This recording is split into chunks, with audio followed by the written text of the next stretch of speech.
You should create ideas for games that have magnets and that you can execute to a high standard and all that, right? So this is what this idea generation process goes like.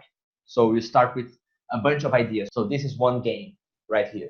Then I have this action platformer about, I don't know, angels invading Earth, for example. Thinking as a product designer, you are very often capable of splitting each one of those ideas into two very separate parts.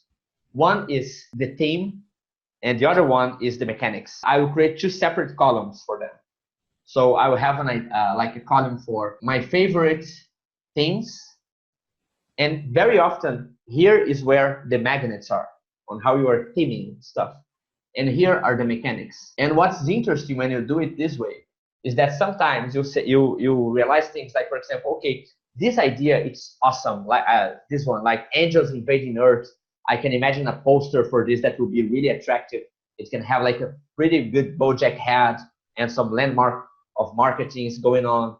But it's very difficult to pull off like an action platformer because I don't have the skills. I don't have an animator in my team and all that. But you can kind of combine this one with this mechanic over here, for example.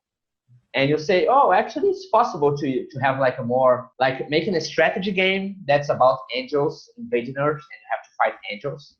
Yeah, it's possible to pull that one off. It's a base mechanic, a basic set of rules that I'm familiar with and that I want to develop and that is aligned with my skills and that it's easier to outsource art production, but it has the theme that is more attractive.